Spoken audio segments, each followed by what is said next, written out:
ವೇದವ್ಯಾಸ ವಿದ್ಯಾಧೀಶ ಸತಾಂ ವಶ ಮಾಂ ನಿರಾಶಂ ಗತಕ್ಲೇಶಂ ಕುರ್ವನಾಶಂ ಹರೇ ನಿಶಂ. ಶ್ರೀ ಗುರುಭ್ಯೋ ನಮಃ. ವಿಸ್ತಾರ ವಾಹಿನಿಯ ಎಲ್ಲ ವೀಕ್ಷಕರನ್ನು ದಿನದ ಚಿಂತನೆಯ ಕಾರ್ಯಕ್ರಮಕ್ಕೆ ಸ್ವಾಗತವನ್ನು ಕೋರ್ತಾ, ಇಂದು ದಿನಾಂಕ 27/3/2024. ಈ ದಿನದ ದ್ವಾದಶ ರಾಶಿಯ ಚಿಂತನೆಗಳು ಹೇಗಿದ್ದಾವೆ ಅನ್ನೋದರ ಬಗ್ಗೆ ಗಮನವನ್ನು ಹರಿಸೋಣ. ಮೊದಲನೆಯದ್ದಾಗಿ ಮೇಷರಾಶಿ, ತೃತೀಯಾಧಿಪತಿ ಮತ್ತು ಷಷ್ಠಾಧಿಪತಿಯಾದಂತಹ ಬುಧ ರಾಶಿಯಲ್ಲಿ ಉದಯವನ್ನು ಕೊಟ್ಟಿರುವಂತಹದ್ದು ವಿದ್ಯಾರ್ಥಿಗಳಿಗೆ ಒಂದು ರೀತಿಯಲ್ಲಿ ಶುಭ ಸೂಚನೆಯ ಫಲಗಳು ಮತ್ತು ನಿಮ್ಮದ್ದಾದಂತಹ ಅಧ್ಯಯನದ ಫಲದಲ್ಲಿ ನಿಮಗೆ ಅನುಕೂಲಕರವಾಗುವಂತಹ, ನೀವು ಸಂತೋಷ ಪಡಬಹುದಾದಂತಹ ಸ್ಥಿತಿಯ ಫಲಗಳು ಹೇಳುವಂಥದ್ದು ನಿಮ್ಮ ಅನುಭವಕ್ಕೆ ಬರುವಂತಹ ಸಾಧ್ಯತೆಗಳಿದ್ದಾವೆ.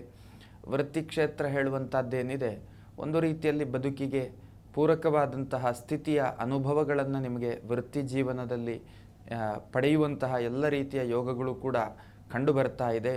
ಸಾಂಸಾರಿಕ ಜೀವನಕ್ಕೆ ಸಂಬಂಧಪಟ್ಟ ಹಾಗೆಯೂ ಕೂಡ ಸಮಾಧಾನ ಮತ್ತು ತೃಪ್ತಿಯ ಫಲ ಹೇಳುವಂಥದ್ದು ನಿಮ್ಮ ಅನುಭವಕ್ಕೆ ಬರುವಂತಹ ಸಾಧ್ಯತೆ. ಹಣಕಾಸಿಗೆ ಸಂಬಂಧಪಟ್ಟ ಹಾಗೆಯೂ ಕೂಡ ಒಂದು ಹಂತದಲ್ಲಿ ಸಮಾಧಾನ ಮತ್ತು ಒಳ್ಳೆಯ ಆದಾಯದ ಫಲ ಹೇಳುವಂಥದ್ದು ನಿಮ್ಮ ಅನುಭವಕ್ಕೆ ಬರುವಂತಹ ಸಾಧ್ಯತೆ.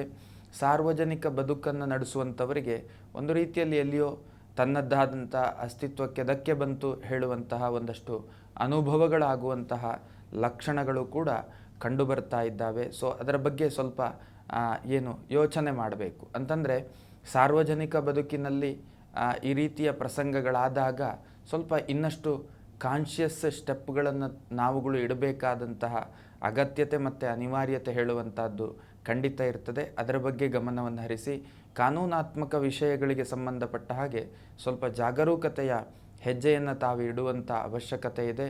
ಸೊ ತಾವುಗಳು ಮಾಡಬೇಕಾದದ್ದೇನು ಕೇಳಿದರೆ, ಗೀತೆಯ 1, 2, 3ನೇ ಅಧ್ಯಾಯದ ಪಾರಾಯಣವನ್ನು ಮಾಡಿ, ಇದರಿಂದ ಶುಭ ಸೂಚನೆ ಹೇಳುವಂಥದ್ದು ಖಂಡಿತ ಸಾಧ್ಯ. ಇನ್ನು ವೃಷಭ ರಾಶಿಗೆ ಸಂಬಂಧಪಟ್ಟ ಹಾಗೆ ವಿದ್ಯಾರ್ಥಿಗಳಿಗೂ ಕೂಡ ವಿಘ್ನಗಳು ಕಂಡು ಬರ್ತಾ ಇದೆ. ಯಾವುದಾದ್ರೂ ಹೊಸ ರೀತಿಯ ಯೋಚನೆಗಳು ನಿಮ್ಮ ಮುಂದಿನ ಅಭಿವೃದ್ಧಿ ದೃಷ್ಟಿಯಲ್ಲಿ, ಅಧ್ಯಯನ ದೃಷ್ಟಿಯಲ್ಲಿ ಇತ್ತು ಅಂತಂದರೆ ಅದಕ್ಕೆ ಭಂಗ ಫಲಗಳು ಹೇಳುವಂಥದ್ದು ನಿಮ್ಮ ಅನುಭವಕ್ಕೆ ಬರುವಂತಹ ಸಾಧ್ಯತೆಗಳಿದ್ದಾವೆ. ಸೊ ಅದರ ಬಗ್ಗೆ ಸ್ವಲ್ಪ ಗಮನವನ್ನು ಹರಿಸಬೇಕಾಗ್ತದೆ. ದಾಂಪತ್ಯ ವಿಷಯಕ್ಕೆ ಸಂಬಂಧಪಟ್ಟ ಹಾಗೆ ಸಮಾಧಾನ ಫಲ ಹೇಳುವಂಥದ್ದು ನಿಮ್ಮ ಅನುಭವಕ್ಕೆ ಬರಲಿಕ್ಕಿರ್ತದೆ. ಇನ್ನು ಮಕ್ಕಳಿಂದ ಸಂತೋಷದಾಯಕವಾದಂತಹ ಫಲಗಳು ಹೇಳುವಂಥದ್ದು ನಿಮ್ಮ ಅನುಭವಕ್ಕೆ ಬರುವಂತಹ ಸಾಧ್ಯತೆಗಳುಂಟು. ಎಲುಬು ನರಗಳಿಗೆ ಸಂಬಂಧಪಟ್ಟಂತಹ ಆರೋಗ್ಯದ ವ್ಯತ್ಯಾಸಗಳು ಮತ್ತು ಕಲಾತ್ಮಕವಾದಂತಹ ಬದುಕನ್ನು ನಡೆಸುವಂಥವರಿಗೆ ಗೌರವ ಆದರಾತಿಥ್ಯಗಳೆಲ್ಲ ಸಿಗಲಿಲ್ಲ, ನಮ್ಮ ಯೋಗ್ಯತೆಗೆ ಸಿಗಬೇಕಾದದ್ದು ಆಗಿತ್ತು ಅಂತ ಹೇಳುವಂತಹ ಭಾವನೆಗಳೆಲ್ಲ ಇರ್ತದೆ. ಆದರೆ ಈ ಕಾಲ ನಿಮಗೆ ಅದೃಷ್ಟ ದೃಷ್ಟಿಯಲ್ಲಿ ನಿಮಗೆ ಪೂರಕವಾಗಿ ಇಲ್ಲದೇ ಇರುವುದರಿಂದ ಅದು ಯಾವುದು ಕೂಡ ಕೈಗೊಳ್ಳುವಂತಹ ಸಂದರ್ಭಗಳು ಕಷ್ಟಕರ. ಆದರೆ ಇಲ್ಲಿಗೆ ಮುಕ್ತಾಯ ಅಲ್ಲವೇ ಅಲ್ಲ, ಮುಂದೆ ಅಂತಹ ದಿನಗಳು, ಉತ್ತಮ ದಿನಗಳು ಬಂದೇ ಬರ್ತದೆ. ಸೊ ವಾಸ್ತವದಲ್ಲಿ ಇಲ್ಲ ಅನ್ನುವುದಕ್ಕಷ್ಟೇ ಇದನ್ನು ಸೀಮಿತವಾಗಿರಿಸಿಕೊಳ್ಳಬೇಕು. ಜೊತೆಯಲ್ಲಿ ಭಗವದ್ಗೀತೆಯ 4 ಮತ್ತು 5 ಮತ್ತು 6ನೇ ಅಧ್ಯಾಯದ ಪಾರಾಯಣವನ್ನು ಮಾಡಿ, ಇದರಿಂದ ಶುಭ ಸೂಚನೆ ಹೇಳುವಂಥದ್ದು ಖಂಡಿತ ಸಾಧ್ಯ. ಇನ್ನು ಮಿಥುನ ರಾಶಿ, ಕರ್ಮಕ್ಷೇತ್ರ ತುಂಬ ಚೆನ್ನಾಗಿರ್ತದೆ. ಕರ್ಮದ ಪರಿಸರ ಹೇಳುವಂಥದ್ದು ನಿಮ್ಮ ಮಾನಸಿಕವಾದಂತಹ ಒತ್ತಡಕ್ಕೆ, ಮನಸ್ಸಿನ ಖಿನ್ನತೆಗೆ, ಮಾನಸಿಕವಾದಂತಹ ದುಗುಡಕ್ಕೆ ಎಲ್ಲ ಕಾರಣ ಆಗುವಂತಹ ಸಂದರ್ಭಗಳು ಕಂಡು ಬರ್ತಾ ಇದೆ. ಏನಾದರೂ ಹೊಸ ಥರದ ಚಿಂತನೆಗಳಿದ್ದರೆ, ಮಂಗಳಕಾರಿಯಾದಿ ಪ್ರಯತ್ನಗಳಿದ್ದರೆ, ಅಥವಾ ಉದ್ಯಮದ ಅಪ್ಡೇಟ್ ವರ್ಷನ್ಗಳ ಬಗ್ಗೆ ಯೋಚನೆಯನ್ನು ಮಾಡುವಂಥದ್ದಿದ್ದರೆ, ಇದಕ್ಕೆಲ್ಲ ಪೂರಕವಾದಂತಹ ಫಲಗಳು. ಸಪ್ತಮಾಧಿಪತಿ ಕರ್ಮಾಧಿಪತಿಯಾಗಿ ಗುರು ಲಾಭಭಾವದಲ್ಲಿರುವುದರಿಂದ ಇದೆಲ್ಲದಕ್ಕೂ ಕೂಡ ಸಕಾರಾತ್ಮಕವಾದಂತಹ ಫಲಪ್ರಾಪ್ತಿಯ ಯೋಗ ಹೇಳುವಂಥದ್ದು ನಿಮ್ಮ ಪಾಲಿಗೆ ಇದ್ದೇ ಇರ್ತದೆ. ಆರೋಗ್ಯ ನಿಮಿತ್ತವಾದಂತಹ ವ್ಯಯದ ಯೋಗ ಫಲಗಳು ಹೇಳುವಂಥದ್ದು ನಿಮ್ಮನ್ನು ಬಾಧಿಸುವಂತಹ, ಅರ್ಥಾತ್ ಮನಸ್ಸಿಗೆ ನೋವು ಕೊಡುವಂತಹ ಅಥವಾ ನಿಮಗೆ ಆರ್ಥಿಕ ಸಂಕಷ್ಟಕ್ಕೆ ಸಿಲುಕಿಸುವಂತಹ ಪರಿಸ್ಥಿತಿಯನ್ನು ನಿರ್ಮಾಣ ಮಾಡಬಹುದು. ಸೊ ತಾವುಗಳು ಮಾಡಬೇಕಾದದ್ದೇನು ಕೇಳಿದರೆ, ಭಗವದ್ಗೀತೆಯ 7, 8, 9ನೇ ಅಧ್ಯಾಯದ ಪಾರಾಯಣವನ್ನು ಮಾಡಿ, ಇದರಿಂದ ಶುಭ ಸೂಚನೆ ಹೇಳುವಂಥದ್ದು ಖಂಡಿತ ಸಾಧ್ಯ.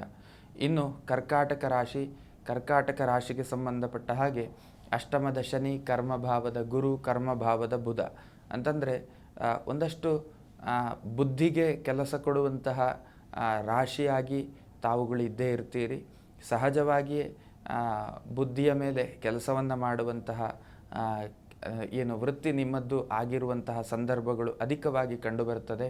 ಸೊ ತಾವುಗಳು ವೃತ್ತಿ ಜೀವನದಲ್ಲಿ ಒಂದು ರೀತಿಯಲ್ಲಿ ಯಶಸ್ವಿ ವ್ಯಕ್ತಿ ಆಗಿರಬಹುದು, ಆದರೆ ಒಂದಷ್ಟು ಆತುರದ ತೀರ್ಮಾನಗಳು ಹೇಳುವಂಥದ್ದು ನಿಮ್ಮ ಎಡವಟ್ಟಿನ ಫಲಗಳಿಗೆ ಕಾರಣ ಆಗುವಂತಹ ಸಂದರ್ಭಗಳೇ ಜಾಸ್ತಿ. ಕಾನೂನಿನ ಸಮಸ್ಯೆಗಳು, ಸಾರ್ವಜನಿಕ ಬದುಕಿನಲ್ಲಿ ತೃಪ್ತಿ ಇಲ್ಲದೇ ಇರುವಂಥದ್ದು, ಹಣಕಾಸಿನ ಮುಗ್ಗಟ್ಟುಗಳು, ಮತ್ತು ಕರ್ಮಕ್ಷೇತ್ರ ಚೆನ್ನಾಗಿರುತ್ತದೆ, ದಾಂಪತ್ಯದಲ್ಲಿ ಸಣ್ಣ ಪುಟ್ಟ ಕಸಿವಿಸಿಯ ಅನುಭವಗಳು ಇತ್ಯಾದಿಗಳೆಲ್ಲ ಕಂಡು ಬರ್ತಾ ಇದೆ. ಹಣಕಾಸಿನ ಖರ್ಚಿನ ದಾರಿಯೂ ಕೂಡ ಅದೇ ಪ್ರಕಾರದಲ್ಲಿ ಹೋಗುವಂತಹ ಸಾಧ್ಯತೆಗಳು ಕೂಡ ಕಂಡು ಬರ್ತಾ ಇದೆ. ವಿದ್ಯಾರ್ಥಿಗಳಿಗೆ ಏಕಾಗ್ರತೆಗೆ ಭಂಗ ಆಗುವಂತಹ ಯೋಗ ಫಲಗಳು ಹೇಳುವಂಥದ್ದು ಕಂಡು ಬರ್ತಾ ಇದೆ. ಸೊ ತಾವುಗಳು ಮಾಡಬೇಕಾದದ್ದೇನು ಕೇಳಿದರೆ ಗೀತೆಯ 10, 11, 12ನೇ ಅಧ್ಯಾಯದ ಪಾರಾಯಣವನ್ನು ಮಾಡಿ, ಇದರಿಂದ ಶುಭ ಸೂಚನೆ ಹೇಳುವಂಥದ್ದು ಖಂಡಿತ ಸಾಧ್ಯ. ಇನ್ನು ಸಿಂಹರಾಶಿಗೆ ಸಂಬಂಧಪಟ್ಟ ಹಾಗೆ ವೃತ್ತಿ ಚೆನ್ನಾಗಿರ್ತದೆ, ಹಣಕಾಸಿನ ಆದಾಯವೂ ಕೂಡ ಚೆನ್ನಾಗಿ ಇರುವಂತಹ ಲಕ್ಷಣಗಳು ಕಂಡು ಬರ್ತಾ ಇದೆ.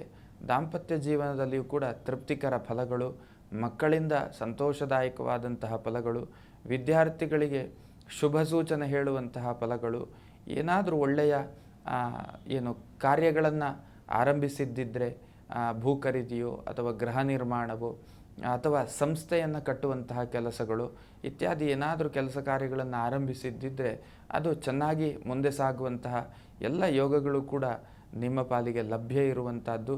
ಜೊತೆಯಲ್ಲಿ ತಾವುಗಳು ಮಾಡಬೇಕಾದದ್ದೇನು ಕೇಳಿದರೆ ಗೀತೆಯ 13, 14, 15ನೇ ಅಧ್ಯಾಯದ ಪಾರಾಯಣವನ್ನು ಮಾಡಿ, ಇದರಿಂದ ಶುಭ ಸೂಚನೆ ಹೇಳುವಂಥದ್ದು ಖಂಡಿತ ಸಾಧ್ಯ.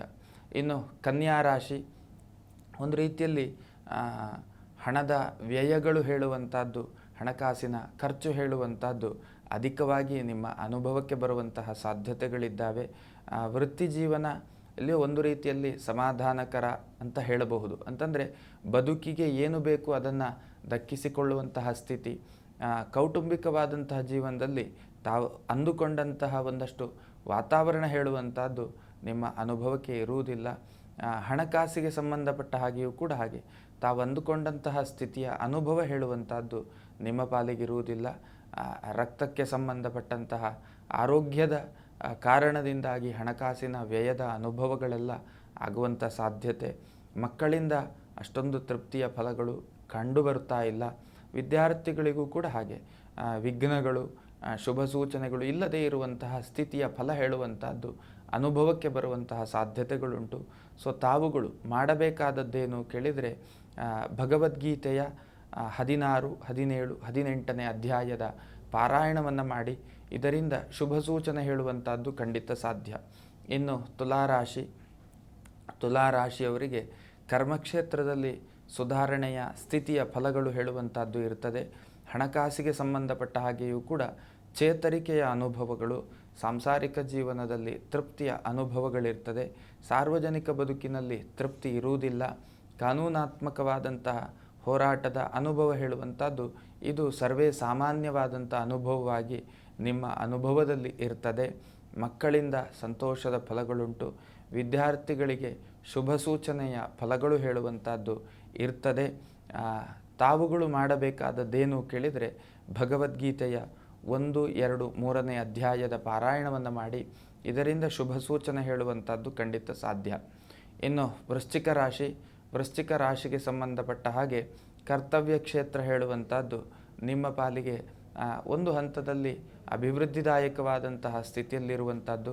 ಹಣಕಾಸಿಗೆ ಸಂಬಂಧಪಟ್ಟ ಹಾಗೆಯೂ ಕೂಡ ಪರವಾಗಿಲ್ಲ ಹೇಳುವಂಥ ಭಾವನೆಯ ಅನುಭವ ಹೇಳುವಂಥದ್ದು ನಿಮ್ಮ ಪಾಲಿಗಿರ್ತದೆ. ಏನಾದರೂ ಹೊಸ ಥರದ ಚಿಂತನೆಗಳಿದ್ದರೆ ಇದು ಸೂಕ್ತವಾದ ಕಾಲ ಆಗಿರೋದಿಲ್ಲ. ಅದರ ಬಗ್ಗೆ ಸ್ವಲ್ಪ ಯೋಚನೆಯನ್ನು ಮಾಡಬೇಕಾಗತ್ತೆ. ಕೌಟುಂಬಿಕವಾದಂತಹ ಜೀವನದಲ್ಲಿ ತೃಪ್ತಿಯ ಅನುಭವ ಹೇಳುವಂಥದ್ದು ನಿಮ್ಮ ಪಾಲಿಗಿರ್ತದೆ. ಇನ್ನು ಆತುರಗಳು, ದುಡುಕಿನ ತೀರ್ಮಾನಗಳನ್ನು ಮಾಡುವುದಕ್ಕೆ ಹೋಗಬೇಡಿ. ಹೂಡಿಕೆಗಳನ್ನು ಮಾಡುವಾಗ ಅತ್ಯಂತ ಜಾಗ್ರತೆಯ ಹೆಜ್ಜೆಯನ್ನು ತಾವುಗಳು ಇಡಬೇಕಾದಂಥ ಅವಶ್ಯಕತೆ ಇದೆ. ಸೊ ತಾವುಗಳು ಮಾಡಬೇಕಾದದ್ದೇನು ಕೇಳಿದರೆ, ಭಗವದ್ಗೀತೆಯ 4, 5, 6ನೇ ಅಧ್ಯಾಯದ ಪಾರಾಯಣವನ್ನು ಮಾಡಿ ಇದರಿಂದ ಶುಭ ಸೂಚನೆ ಹೇಳುವಂಥದ್ದು ಖಂಡಿತ ಸಾಧ್ಯ. ಇನ್ನು ಧನುರ್ರಾಶಿ, ಹಣಕಾಸಿಗೆ ತೊಂದರೆ ಆಗುವುದಿಲ್ಲ, ವೃತ್ತಿಗೆ ತೊಂದರೆ ಆಗುವುದಿಲ್ಲ, ದಾಂಪತ್ಯ ಜೀವನ ಒಂದು ಹಂತದ ಸಮಾಧಾನಕ್ಕೆ ಸೀಮಿತ, ಕೌಟುಂಬಿಕವಾದಂತಹ ಜೀವನವು ಕೂಡ ಒಂದು ಹಂತದ ಸಮಾಧಾನದ ಫಲವನ್ನು ಕೊಡ್ತದೆ. ಒಂದಷ್ಟು ತಿರುಗಾಟದ ಪ್ರಸಂಗಗಳು ಹೇಳುವಂಥದ್ದು ನಿಮ್ಮ ಅನುಭವಕ್ಕೆ ಬರ್ತದೆ. ಮಕ್ಕಳಿಂದ ಸಂತೋಷದಾಯಕವಾದಂತಹ ಫಲಗಳುಂಟು. ಕಲಾತ್ಮಕ ಬದುಕಿನಲ್ಲಿ ಒಂದಷ್ಟು ಗೌರವಗಳು ಪ್ರಾಪ್ತಿಯಾಗುವಂತಹ ಯೋಗ ಫಲಗಳು ಕಂಡು ಬರ್ತಾ ಇದೆ. ಸೊ ತಾವುಗಳು ಮಾಡಬೇಕಾದದ್ದೇನು ಕೇಳಿದರೆ, ಗೀತೆಯ 7, 8, 9ನೇ ಅಧ್ಯಾಯದ ಪಾರಾಯಣವನ್ನು ಮಾಡಿ ಇದರಿಂದ ಶುಭ ಸೂಚನೆ ಹೇಳುವಂಥದ್ದು ಖಂಡಿತ ಸಾಧ್ಯ. ಇನ್ನು ಮಕರ ರಾಶಿಗೆ ಸಂಬಂಧಪಟ್ಟ ಹಾಗೆ ಹೂಡಿಕೆಗಳನ್ನು ಮಾಡುವಾಗ ಜಾಗ್ರತೆಯಿಂದ ಮಾಡುವುದನ್ನು ಮರೆಯದೇ ಮಾಡಿ. ಇನ್ನು ಕರ್ಮಕ್ಷೇತ್ರ ಸುಧಾರಣೆಯ ಸ್ಥಿತಿ, ಚೇತರಿಕೆಯ ಸ್ಥಿತಿ ಹೇಳುವಂಥದ್ದಿರ್ತದೆ. ಬದುಕಿಗೇನು ಬೇಕು ಅಂತಹ ಸಂಪತ್ತಿನ ಆಗಮನ, ಹೋರಾಟದ ಬದುಕು ಅಥವಾ ಶ್ರಮದ ಬದುಕು ಹೇಳುವಂಥದ್ದು ನಿಮ್ಮದು ಸಾರ್ವಕಾಲಿಕವಾದಂತಹ ಸತ್ಯ ವಿಚಾರ. ಸೊ ಹಾಗಾಗಿ ತಾವುಗಳು ಭಯಪಡುವ ಅವಶ್ಯಕತೆ ಇರೋದಿಲ್ಲ. ದಾಂಪತ್ಯದಲ್ಲಿ ಒಂದು ಹಂತದ ತೃಪ್ತಿಯ ಅನುಭವಗಳುಂಟು. ಕಾನೂನಾತ್ಮಕವಾದಂಥ ಸಣ್ಣಪುಟ್ಟ ಕಿರಿಕಿರಿಗಳು ನಿಮ್ಮ ಮುಂದೆ ಬರುವಂತಹ ಸಾಧ್ಯತೆಗಳು ಕೂಡ ಇದ್ದಾವೆ. ಸೊ ಅದರ ಬಗ್ಗೆ ಸ್ವಲ್ಪ ಜಾಗ್ರತೆಯನ್ನು ವಹಿಸಬೇಕಾದಂಥ ಅವಶ್ಯಕತೆ ಇದೆ. ಕೌಟುಂಬಿಕ ಜೀವನ ಹೇಳುವಂಥದ್ದೇನಿದೆ ಅದು ತಮಗೆ ಮನಸ್ಸಿಗೆ ನೆಮ್ಮದಿಯ ಜೀವನವಾಗಿ ಕಂಡುಬರೋದಿಲ್ಲ, ಅಂತಹ ಭಾವನೆ ಬರ್ತದೆ. ಸೊ ತಾವುಗಳು ಮಾಡಬೇಕಾದದ್ದೇನು ಕೇಳಿದರೆ, ಗೀತೆಯ 10, 11, 12ನೇ ಅಧ್ಯಾಯದ ಪಾರಾಯಣವನ್ನು ಮಾಡಿ ಇದರಿಂದ ಶುಭ ಸೂಚನೆ ಹೇಳುವಂಥದ್ದು ಖಂಡಿತ ಸಾಧ್ಯ. ಇನ್ನು ಕುಂಭರಾಶಿ, ಮಾನಸಿಕವಾದಂತಹ ಒತ್ತಡ, ಖಿನ್ನತೆ, ದುಗುಡ, ದುಃಖ ಇದೆಲ್ಲವೂ ಕೂಡ ನಿಮ್ಮ ಅನುಭವದಲ್ಲಿರುವಂಥದ್ದು. ವೃತ್ತಿಯಲ್ಲಿ ಒತ್ತಡದ ಒಂದಷ್ಟು ಅನುಭವಗಳು, ಹಣಕಾಸಿನ ಮುಗ್ಗಟ್ಟಿನ ಅನುಭವಗಳು, ಇದೆಲ್ಲವೂ ಕೂಡ ಜನ್ಮ ಶನಿಯ ಫಲ ಹೇಳುವಂಥದ್ದನ್ನು ನಾವು ಚಿಂತನೆ ಮಾಡಬೇಕಾಗ್ತದೆ. ದಾಂಪತ್ಯದಲ್ಲಿ ಓಕೆ ಹೇಳುವಂತಹ ಫಲಗಳು, ಕೌಟುಂಬಿಕವಾದಂತಹ ಜೀವನದಲ್ಲಿಯೂ ಕೂಡ ತಾವೇನು ನಿರೀಕ್ಷೆ ಮಾಡ್ತೀರಿ ಅಂತಹ ಫಲಗಳಿರುವುದಿಲ್ಲ. ಆರೋಗ್ಯದ ಕಡೆಗೆ ಸ್ವಲ್ಪ ಜಾಗ್ರತೆಯಾಗಿರಿ, ಗಮನವನ್ನು ಕೊಡಿ. ಸಾರ್ವಜನಿಕ ಬದುಕಿನಲ್ಲಿ ಎಚ್ಚರಿಕೆ ಹೆಜ್ಜೆ ಇಡಿ. ಕಾನೂನಾತ್ಮಕವಾದಂತಹ ವಿಷಯಗಳಿಗೆ ಸಂಬಂಧಪಟ್ಟ ಹಾಗೆ ಎಚ್ಚರಿಕೆಯನ್ನು ವಹಿಸಿ. ಹಣಕಾಸಿನ ಹೂಡಿಕೆಯನ್ನು ಮಾಡುವಾಗಲೂ ಕೂಡ ಅತ್ಯಂತ ಜಾಗ್ರತೆಯನ್ನು ವಹಿಸಿಕೊಂಡಂತೆ ಕಾರ್ಯಪ್ರವೃತ್ತಿಯನ್ನು ಮಾಡಿ. ತಾವುಗಳು ಗೀತೆಯ 13, 14, 15ನೇ ಅಧ್ಯಾಯದ ಪಾರಾಯಣ ಮಾಡಿ ಇದರಿಂದ ಶುಭ ಸೂಚನೆ ಹೇಳುವಂಥದ್ದು ಖಂಡಿತ ಸಾಧ್ಯ. ಇನ್ನು ಮೀನರಾಶಿಗೆ ಸಂಬಂಧಪಟ್ಟ ಹಾಗೆ ವೃತ್ತಿ ಜೀವನ ತೊಂದರೆ ಇಲ್ಲ, ಒಳ್ಳೆಯ ಅನುಭವವನ್ನು ಕೊಡಬಹುದು. ಹಣಕಾಸಿಗೆ ಸಂಬಂಧಪಟ್ಟ ಹಾಗೆಯೂ ಕೂಡ ಒಳ್ಳೆಯ ಅನುಭವವನ್ನು ಕೊಡ್ಬೋದು. ದಾಂಪತ್ಯದಲ್ಲಿ ಕಸಿವಿಸಿಯ ಅನುಭವಗಳು, ಕೌಟುಂಬಿಕ ಜೀವನದಲ್ಲಿಯೂ ಕೂಡ ಕಸಿವಿಸಿಯ ಅನುಭವಗಳು, ಮಕ್ಕಳಿಂದ ಅಷ್ಟೊಂದು ತೃಪ್ತಿದಾಯಕವಾದಂತಹ ಅನುಭವಗಳು ಕಷ್ಟಕರ. ವಿದ್ಯಾರ್ಥಿಗಳಿಗೂ ಕೂಡ ಶುಭ ಸೂಚನೆಯ ಫಲಗಳು ಇರುವುದಿಲ್ಲ. ಇನ್ನು ಹೊಸ ಥರದ ಚಿಂತನೆ, ಮಂಗಳ ಕಾರ್ಯಾದಿ ಪ್ರಯತ್ನ ಇತ್ಯಾದಿ ಕೆಲಸ ಕಾರ್ಯಗಳಿಗೆ ಶುಭ ಸೂಚನೆ ಮತ್ತು ಯಶಸ್ಸಿನ ಫಲಗಳು ಹೇಳುವಂಥದ್ದು ನಿಮ್ಮ ಪಾಲಿಗೆ ಅನುಭವಕ್ಕೆ ಬರುವಂತಹ ಸಾಧ್ಯತೆಗಳುಂಟು. ಜೊತೆಯಲ್ಲಿ ತಮ್ಮದ್ದಾದಂತಹ ವ್ಯವಹರಿಸುವಿಕೆಯ ರೀತಿ ನೀತಿಗಳನ್ನು ಕೂಡ ಸ್ವಲ್ಪ ಧನಾತ್ಮಕವಾದಂತಹ ದೃಷ್ಟಿಕೋನದಲ್ಲಿ ಬದಲಿಸಿಕೊಳ್ಳುವಂತಹ ಕೆಲಸವನ್ನು ತಾವುಗಳು ಮಾಡಬೇಕಾಗ್ತದೆ. ಜೊತೆಯಲ್ಲಿ ತಾವುಗಳು ಗೀತೆಯ 17, 18 ಮತ್ತು 16ನೇ ಅಧ್ಯಾಯ 16, 17, 18ನೇ ಅಧ್ಯಾಯದ ಪಾರಾಯಣವನ್ನು ಮಾಡಿ ಇದರಿಂದ ಶುಭ ಸೂಚನೆ ಹೇಳುವಂಥದ್ದು ಖಂಡಿತ ಸಾಧ್ಯ. ಇದು ದ್ವಾದಶ ರಾಶಿಯ ಈ ದಿನದ ಚಿಂತನೆಗಳಾಗಿದ್ದಾವೆ. ಈ ಚಿಂತನೆಗಳು ನಮ್ಮ ಸಾರ್ಥಕ ಬದುಕಿಗೆ ಪೂರಕವಾಗಿರಲಿ ಅನ್ನುವಂಥ ಆಶಯದೊಂದಿಗೆ ದಿನದ ಚಿಂತನೆಯನ್ನು ಮುಗಿಸ್ತಾ ಇದ್ದೇನೆ. ಶ್ರೀಕೃಷ್ಣ ಅರ್ಪಣಮಸ್ತು. ಅನುಕ್ಷಣದ ಸುದ್ದಿಗಳಿಗಾಗಿ ವಿಸ್ತಾರ ನ್ಯೂಸ್ ಯೂಟ್ಯೂಬ್ ಚಾನೆಲ್ ಸಬ್ಸ್ಕ್ರೈಬ್ ಮಾಡಿ. ಹೊಸ ಸುದ್ದಿಗಳ ನೋಟಿಫಿಕೇಶನ್ಗಾಗಿ ಬೆಲ್ ಐಕಾನ್ ಕ್ಲಿಕ್ ಮಾಡಿ. ಲೇಟೆಸ್ಟ್ ಅಪ್ಡೇಟ್ಸ್ಗಾಗಿ www.vistaranews.com ವೆಬ್ಸೈಟ್ಗೆ ವಿಸಿಟ್ ಮಾಡಿ. ಅಂಗೈಯಲ್ಲೇ ಜಗತ್ತಿನ ಸುದ್ದಿ ತಿಳಿಯಲು ವಿಸ್ತಾರ ನ್ಯೂಸ್ ಕನ್ನಡ ಆಪ್ ಡೌನ್ಲೋಡ್ ಮಾಡಿ.